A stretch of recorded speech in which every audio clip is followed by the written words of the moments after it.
À Göbektepe, dans le sud-est de la Turquie, les archéologues sont convaincus depuis des décennies d'avoir mis au jour le premier temple de l'humanité, construit il y a près de 12 ans par des chasseurs-cueilleurs de l'âge de pierre. Les chronologies officielles, les datations au radiocarbone et des experts renommés ont conforté cette affirmation extraordinaire.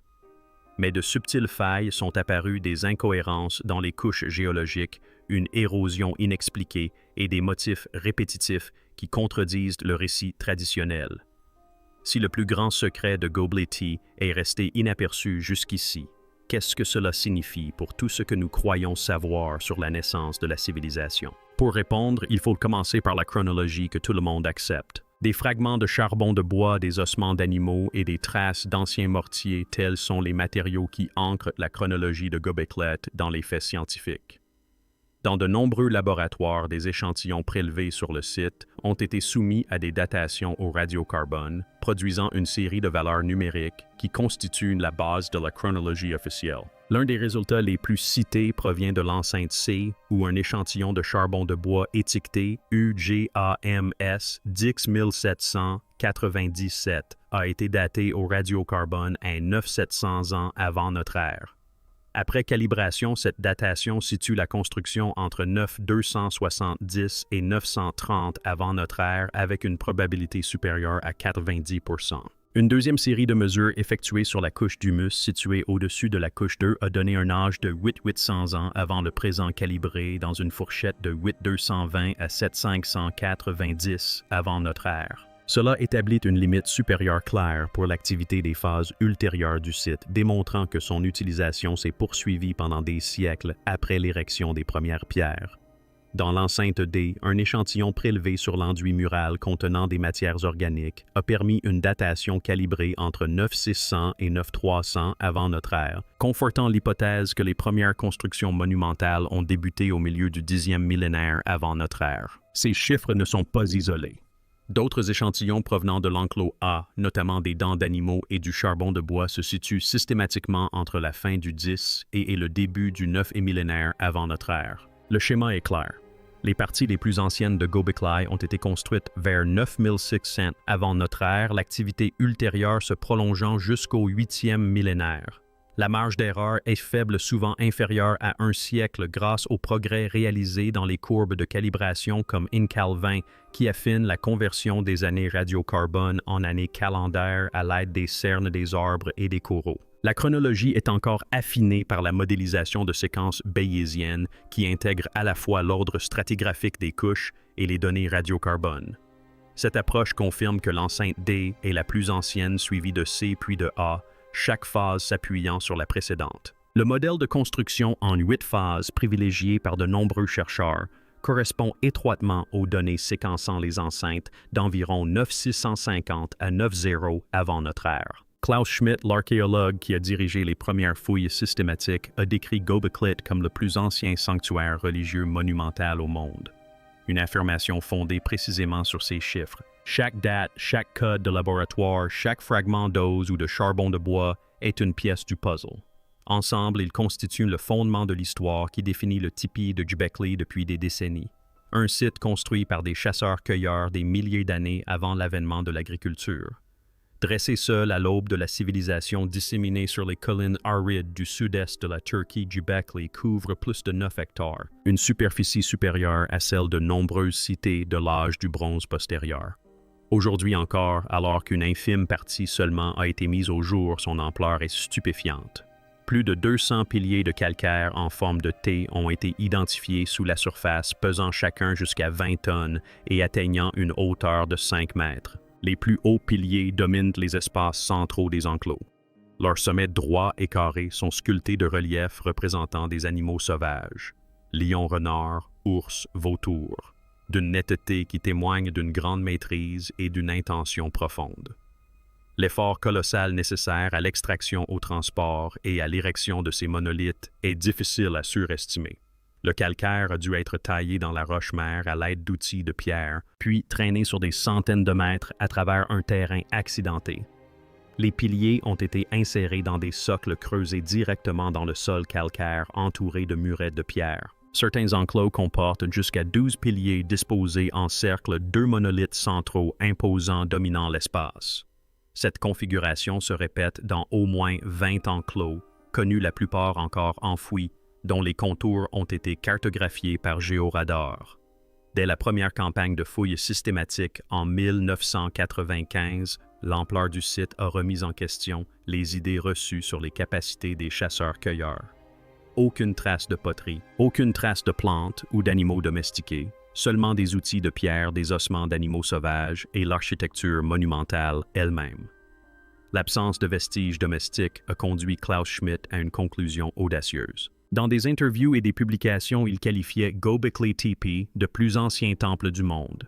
Une affirmation qui se répandit rapidement dans les milieux universitaires et les médias grand public. Cette étiquette dépassait la simple description de pierres et de sculptures.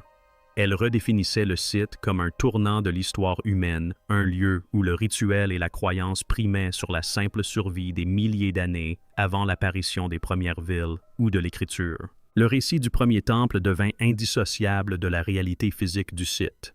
Les chiffres, 22 acres, 200 piliers, 5 mètres de hauteur, n'étaient pas de simples statistiques, mais la preuve qu'un événement extraordinaire se déroulait au sommet de cette colline.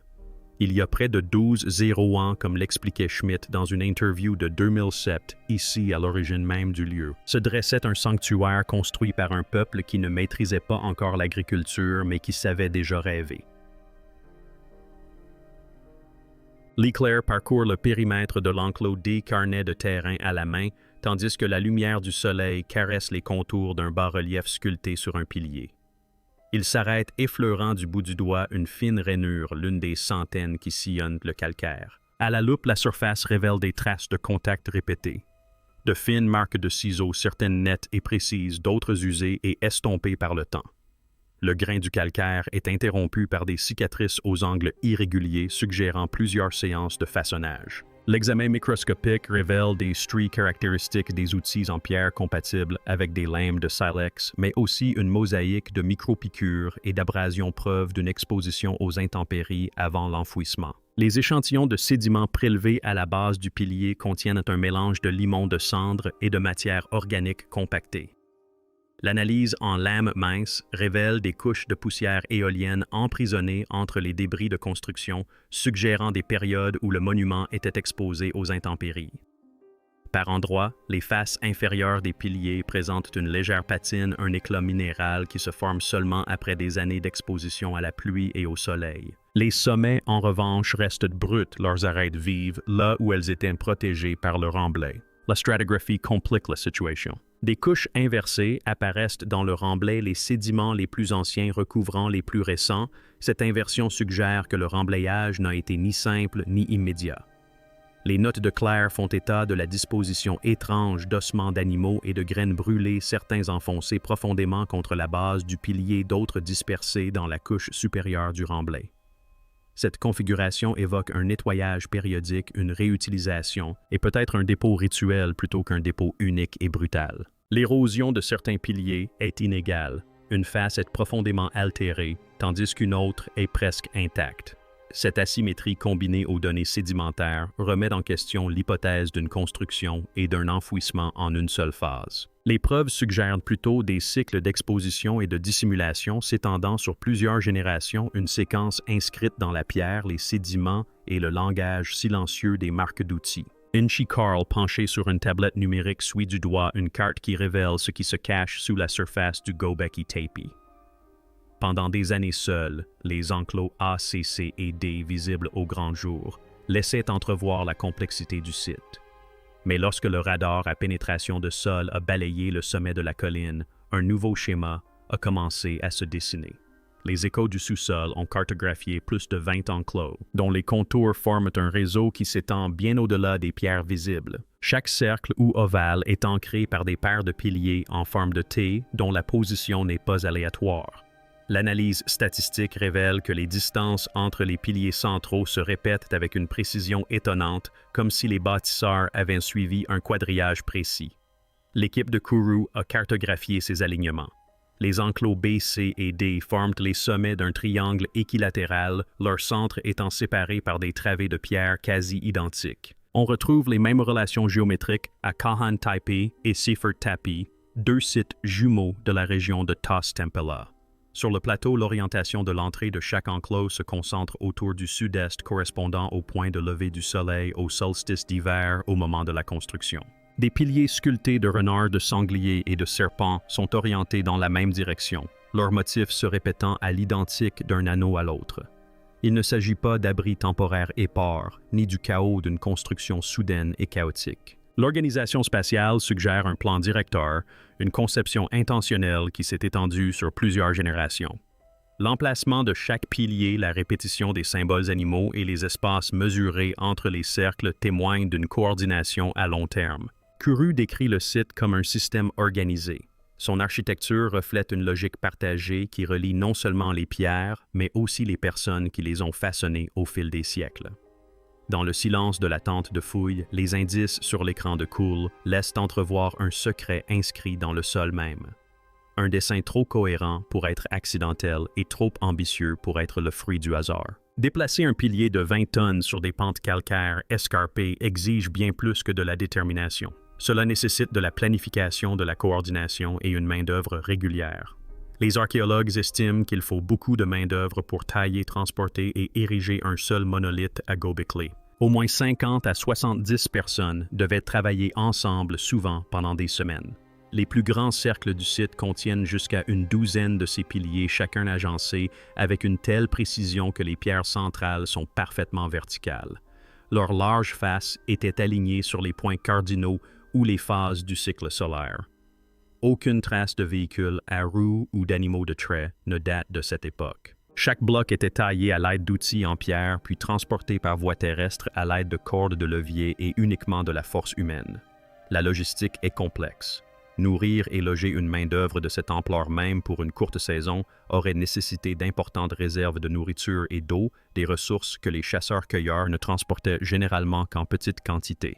Pourtant, les ossements d'animaux et les meules retrouvés éparpillés dans les enclos suggèrent des festins et une transformation des aliments à grande échelle sur place. Certains chercheurs estiment que l'érection de tous les piliers mis au jour aurait nécessité des dizaines de milliers d'heures de travail réparties sur des années, voire des décennies.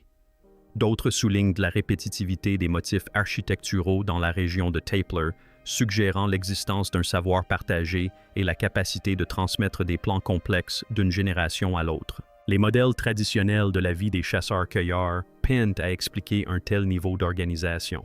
Il est rare que de petits groupes nomades se rassemblent en si grand nombre et encore moins qu'ils entreprennent des travaux de construction coordonnés à cette échelle. Les vestiges de Göbekli Tepe témoignent d'une toute autre réalité, une société capable de mobiliser des centaines de personnes, de gérer des ressources et de concrétiser des visions architecturales qui allaient façonner le paysage pendant des siècles. Les pierres elles-mêmes soulèvent une question discrète mais persistante. Qui étaient des personnes qui ont construit cet endroit et comment ont-elles appris à travailler ensemble à une échelle aussi ambitieuse? Revues scientifiques, à comité de lecture, comité d'attribution de subventions et panels de conférences, tels sont les moteurs de la recherche archéologique. À Göbekli, la chronologie officielle a été autant façonnée par ces institutions que par les pierres elles-mêmes. Pendant des décennies, le récit dominant est resté inchangé, un sanctuaire monumental construit par des chasseurs-cueilleurs vers 9600 avant notre ère. Une affirmation relayée dans les manuels scolaires, les expositions muséales et les communiqués de presse internationaux. En coulisses, cependant, la remise en question de ce récit s'est avérée tout sauf simple. L'obtention de financement pour les travaux de terrain à Göbekli dépendait souvent de propositions qui reprenaient les interprétations établies. Les demandes de subventions insistaient sur le rôle du site en tant que premier temple du monde, une affirmation qui figurait dans les rapports soumis à l'Institut archéologique allemand et au ministère de la Culture de Turkey Key. Ces organismes privilégient les recherches susceptibles d'attirer l'attention internationale et de dynamiser le tourisme culturel. En 2018, lorsque l'UNESCO a inscrit Göbekli sur la liste du patrimoine mondial, le nombre de visiteurs a explosé et les financements publics ont suivi. Les incitations économiques à maintenir un discours commercial clair et attractif se sont renforcées. Les revues académiques privilégiaient elles aussi le consensus. Les articles confirmant la datation de construction 9600 avant Jésus-Christ et la fonction rituelle des enceintes ont été acceptés sans difficulté par les pairs. En revanche, les manuscrits remettant en question la chronologie de construction ou proposant d'autres interprétations de la stratigraphie ont dû faire face à de longs processus d'évaluation et à des demandes de données supplémentaires. Les commentaires anonymes des évaluateurs conservés dans les archives universitaires révèlent une tendance. Les preuves d'une occupation prolongée restent non concluantes, peut-on lire dans l'un d'eux. La chronologie établie est solide, note un autre. Les affirmations extraordinaires exigent des preuves extraordinaires. Les déclarations officielles reflétaient cette prudence. Dans un discours prononcé en 2022, le ministre de la Culture Nuri Ersoy a salué la contribution du site à l'identité culturelle de Turkey Key, soulignant son rôle dans le patrimoine national et le développement économique. La pression exercée pour aligner la recherche sur ses priorités était subtile mais persistante. De ce fait, les interprétations alternatives, aussi bien argumentées soient-elles, se sont souvent retrouvées marginalisées dans l'attente de nouvelles méthodes ou de découvertes spectaculaires susceptibles de faire évoluer le débat. Pendant des années, les pierres de Göbekli ont raconté une seule et même histoire, non pas par absence de dissidence, mais parce que les rouages du monde universitaire et touristique privilégiaient l'acquiescement. Une chronologie s'étendant sur des siècles et non sur des décennies obligerait à reconsidérer tout ce que l'on tient pour acquis concernant la naissance de la civilisation. Si les enceintes monumentales de Göbekli ont été façonnées et remodelées au fil des générations, le site devient bien plus qu'un simple lieu de pèlerinage. Il témoigne d'une société en transition à la croisée des mondes. L'organisation nécessaire pour maintenir un tel effort année après année laisse entrevoir des structures bien au-delà des capacités de petits groupes nomades. Le travail coordonné, la gestion des ressources et la capacité à transmettre un savoir architectural à travers le temps suggèrent une communauté aux liens sociaux profonds et à la mémoire partagée. Les archéologues débattent aujourd'hui pour savoir si les habitants de Göbekli étaient véritablement des chasseurs-cueilleurs au sens traditionnel du terme. Des meules des fosses de stockage et des traces d'occupation répétées témoignent d'une population expérimentant de nouveaux modes de vie. La frontière entre chasseurs-cueilleurs et agriculteurs s'estompe à mesure que s'accumulent les preuves de festins et de rassemblements nécessitant des réserves alimentaires et une planification à long terme. La complexité du site soulève des questions quant aux origines de la hiérarchie du leadership et des croyances. Si la construction monumentale a débuté avant même l'implantation des premières céréales domestiquées, l'histoire de l'agriculture et de la vie sédentaire pourrait bien être réécrite. Certains chercheurs comme Lee Clare et Nekmakuru soutiennent que Göbekli se situe au seuil du néolithique non pas comme une rupture brutale, mais comme le fruit d'une évolution progressive. La répétition des motifs architecturaux, l'agencement précis des enclos et la présence d'éléments rituels et domestiques suggèrent une société en pleine adaptation aux exigences d'une ère nouvelle. Cette chronologie révisitée fait du site un laboratoire d'adaptation humaine où les schémas anciens se sont heurtés aux possibilités émergentes. Les conséquences se répercutent, remettant en question l'idée reçue selon laquelle l'agriculture et les villages permanents étaient des prérequis à la complexité. Göbekli suggère plutôt un monde où la croyance, la coopération et une vision partagée étaient primordiales, jetant un doute sur le véritable point de départ de l'histoire de la civilisation. Aujourd'hui encore, Göbekli se refuse à toute explication simpliste. À mesure que de nouvelles découvertes émergent, le débat dépasse le simple cadre académique. Il remet en question notre définition des origines de la civilisation. Chaque question sans réponse révèle les limites de notre savoir et de nos croyances. Les pierres demeurent muettes, mais notre quête de leur signification se poursuit. Qu'en pensez-vous? Partagez vos réflexions ci-dessous.